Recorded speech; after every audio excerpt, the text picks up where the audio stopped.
तो इस बार 26 सितंबर को शुक्ल योग है, जो कि सुबह सूर्योदय से ही शुरू होकर 8:06 तक रहेगा। उसके बाद ब्रह्म योग लग जाएगा। इन शुभ योगों में पूजा पाठ, दान, व्रत करना, कलश स्थापना करना, सभी चीज़ें काफ़ी शुभता बढ़ाती हैं। नमस्कार, मैं शारदा पांडे आसान ज़िंदगी किसी एपिसोड में आपका स्वागत करती हूँ। जैसे कि शरद नवरात्रि पर्व आने वाली है, तो आप सभी को मुहूर्त की आवश्यकता होगी। आप बोले कि मुहूर्त दे दें, तो मुहूर्त दूंगी। और माता किस वाहन से इस बार कैलाश से यहाँ आएंगी और किस वाहन से माता का प्रस्थान होगा, ये भी बताऊंगी। और किस वाहन से आने और जाने से क्या प्रभाव धरतीवासियों पर पड़ता है, ये भी बताऊंगी। सभी कुछ बताऊंगी। इसके पहले सभी वीडियो आसान ज़िंदगी में डले हुए हैं, आप सर्च करके ज़रूर देखें।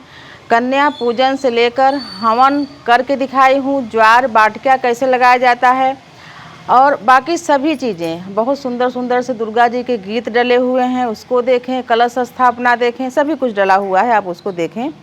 तो इस बार दुर्गा नवरात्रि घट स्थापना जो होगा, 9 दिनों का नवरात्रि। और सबसे बड़ी बात इस बार ये है कि तिथि हानि नहीं है। जो तिथि हानि होती है, अष्टमी सप्तमी के दिन पड़ जाती है, कभी पंचमी के दिन चौथ पड़ जाता है, तो एक दिन का तिथि हानि होता है, तो वो ज़्यादा अच्छा नहीं माना जाता है। लेकिन इस बार 9 दिन की नवरात्रि है, 10वें दिन ज्वार विसर्जन है, यानी माता 10वें दिन यहाँ से प्रस्थान कर जाएंगी। तो आपको मैं बताऊंगी कि तिथि हानि नहीं है। बहुत भक्तों के लिए बहुत अच्छा शुभ है, जो 9 दिनों का व्रत करते हैं, जो उतरती चढ़ती का व्रत करते हैं, वो भी उतरती चढ़ती का व्रत कर लें और बाकी 9 दिनों तक पूजा करें।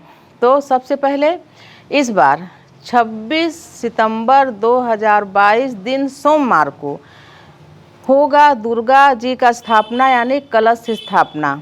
तो कलश स्थापना का जो मुहूर्त है वो है सुबह 6:10 से शुरू हो जाएगा। लेकिन हर अलग अलग राज्यों में थोड़ा बहुत 10-5 मिनट का फेर बदल भी होता है। सूर्य उदय के हिसाब से जो मुहूर्त होता है वो बताया जाता है। तो आपको डिस्क्रिप्शन में दे देंगे कि कब कब किस किस राज्य में कलश स्थापना शुरू होगा और कब कब अभिजीत मुहूर्त भी है। तो 6:10 से शुरू होके 10:19 तक सुबह का है। फिर अभिजीत मुहूर्त दोपहर में 12:06 से 12:54 तक अभिजीत मुहूर्त है। इन 2 मुहूर्तों में, जैसे कि सुबह जल्दी हो जाता है तो नहीं कर पाएंगे, तो इन 2 मुहूर्तों में, यानी फिर 12 बजे वाला मुहूर्त में, अभिजीत मुहूर्त में घट स्थापना, कलश स्थापना करें। लेकिन आप देखते होंगे कि जो बड़ी बड़ी देवी दुर्गा जी की प्रतिमाएं होती हैं, मूर्तियां होती हैं, वो सभी शाम को ही संध्या प्रदोष काल में ही स्थापना होता है, पूजा होता है, फिर उनका रूटीन पूजा होने लगता है। लेकिन जो घर गृहस्थ वाले हैं इसी समय करें। अगर ऐसे में नहीं कर पाए तो ऐसा आपके मन में होगा कि हम इस समय नहीं कर पाए तो बाकी समय में करेंगे तो ठीक नहीं होगा, ऐसा कुछ नहीं है। आप कभी भी इसके बाद भी घट स्थापना, दुर्गा जी का स्थापना कर सकते हैं। तमाम प्रश्न आते हैं, हमसे पूछते हैं कि जो मान लीजिए जैसे कि 9 दिन का नवरात्रि होता है, तो व्यक्ति कहीं पर गया है, तो वो 7वें दिन, 8वें दिन या तीसरे दिन या 5वें दिन अपने घर में आया, तो मायूस रहते हैं कि हम पहले दिन आके घट स्थापना नहीं किए, माँ दुर्गा को नहीं बैठाए। तो ऐसा कुछ भी नहीं है।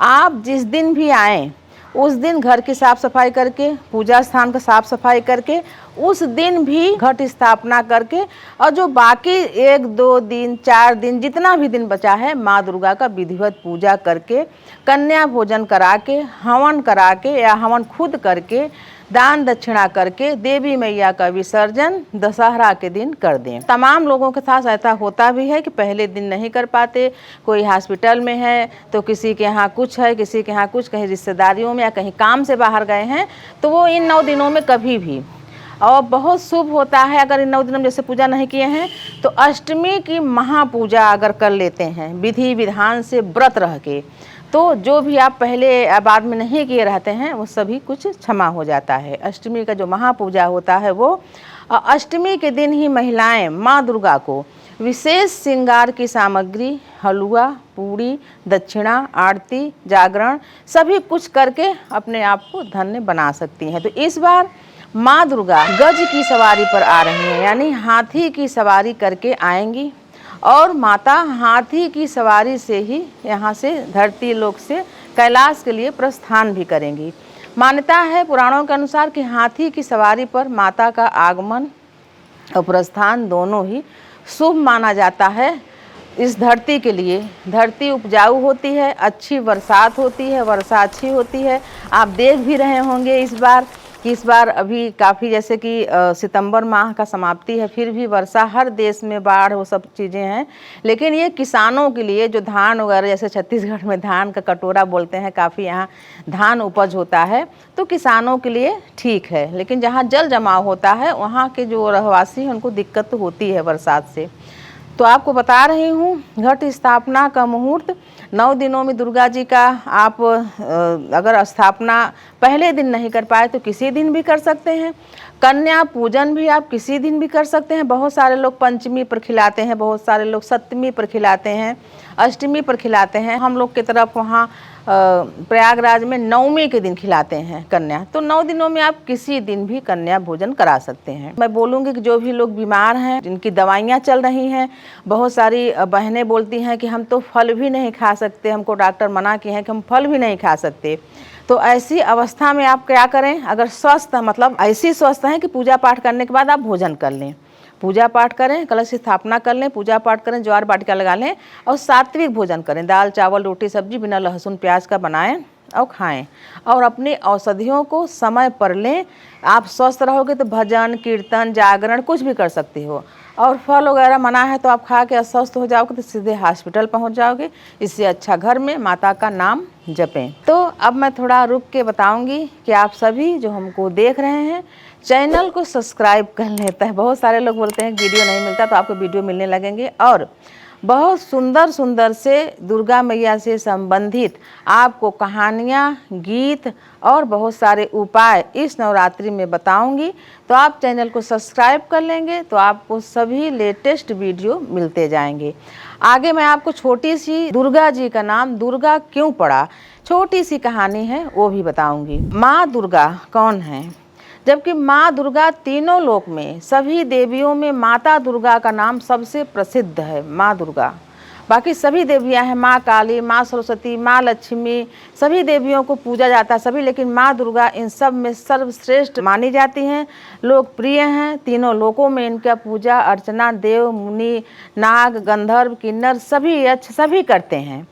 तो दुर्गम नामक महादैत्य था जो कि सभी देवी देवताओं से वो मारा नहीं जा रहा था, जितने भी देवी देवता थे उनसे वो मारा न जाता। तो माँ पार्वती, शैल सुता माँ गौरी, माँ पार्वती ही उनको मार सकती थी। शेरा वाली माता ही दुर्गम नामक राक्षस को मार सकती थी। तो माता, जैसे कि सभी लोग सामान्य रहते हैं वैसे देवी देवता भी सामान्य ही रहना चाहते हैं। तो अपने भक्तों की पुकार सुन के दैत्यों को मारने, भक्तों को बचाने, ये सब चीज़ें करने आती हैं। तो देवी देवता भी सुख शांति से अपने अपने स्थान पर रह के ध्यान मग्न रहते हैं और सुख शांति से ही रहना सभी पसंद करते हैं, देव दानव मानव सभी। वैसे देवी देवता भी सुख शांति से अपने अपने लोकों में रहते हैं। तो दुर्गम नामक राक्षस जब काफ़ी उपद्रव मचाया तो सभी लोग शिव जी के पास गए। शिव जी आए गौरी के पास कि गौरी पार्वती तुम ही दुर्गम नामक राक्षस का संहार कर सकती हो। माँ पार्वती अपनी शक्तियों को जागृत करके क्रोध से बहुत भयंकर हो जाती हैं और दुर्गम नामक राक्षस का संहार कर देती हैं। जब दुर्गम नामक राक्षस का संहार हो जाता है तो सभी ऋषि मुनि देव धनुष सभी माता का जय जयकार करने लगते हैं और हाथ जोड़ के माता के सन्मुख शीश झुका के जय जयकार करने लगते हैं। और दुर्गम नामक राक्षस को मारे जाने पर देवी पार्वती का नाम माँ दुर्गा के नाम से दुर्गम हंती यानी माँ दुर्गा के नाम से प्रसिद्ध हुआ, तीनों लोक में प्रसिद्ध हुआ। जब कभी भी, जैसे आप देखो बहुत सारे लोग क्रिकेट के प्रेमी हैं, फुटबॉल के, वॉलीबॉल के, हॉकी के, सभी के प्रेमी हैं। तो जब खिलाड़ी अच्छा खेल खेलता है तो उत्साह बढ़ाने के लिए तालियां बजती हैं और लोग अपने हिसाब से उनका अभिनंदन करते हैं, उनको उस पर उत्साहित करते हैं। वैसे ही जब देवी देवता ये सब बड़े बड़े महान कार्य करते हैं तो ब्रह्मा विष्णु शिव देव धनुज मुनि ये सभी स्तुति गान करते हैं। स्तुति गान इसलिए करते हैं कि जो उनकी ऊर्जा दैत्य को मारने में लगा है, जैसे महिषासुर को मारने में माता दुर्गा बोलती हैं, अरे दुष्ट तू अभी ठहर, मैं अभी मधुपान करके आती हूँ। तो देवी देवताओं को इन सब चीज़ों की आवश्यकता होती है, इसीलिए भगवान मनुष्यों को पूजा पाठ बना के मनुष्य पूजा पाठ करते हैं। देवी देवता शक्तिशाली होते हैं। माता दुर्गा यानी बड़े बड़े दैत्यों को पार्वती मैया ही सभी रूपों में प्रकट होके बहुत सारे दैत्यों को, रक्त बीज, महिषासुर, सभी दैत्यों को मारी हैं। शताक्षी नाम माता का इसलिए पड़ा, सत यानी 100, अच्छ यानी आँख। तो माता के शरीर में 100 आँखें प्रकट हो गई थी। तो माता शताक्षी रूप धरी, फिर शाकंभरी रूप धर के लड़ाई करके दुर्गम राक्षस को मारती हैं, तो उनका नाम देवी दुर्गा पड़ जाता है। ऐसे ही सभी माता का जो रूप है उनके यानी जो जो रूप रखी, जो जो जैसे दैत्यों को मारी तो उनका नामकरण होता गया। ऐसे ही माता के 108 नाम जो होता है नवरात्रि में जपा जाता है। तो मैं छोटी सी कहानी थी देवी दुर्गा का, इसको बताई। और माता की कृपा सभी के ऊपर बने रहे। चैनल को सब्सक्राइब कर लें, आगे बहुत सारे वीडियो आपको और देने वाली हूँ। तो आप ऐसे ही हमारे साथ बने रहें, देखते रहें आसान ज़िंदगी। तब तक के लिए नमस्कार।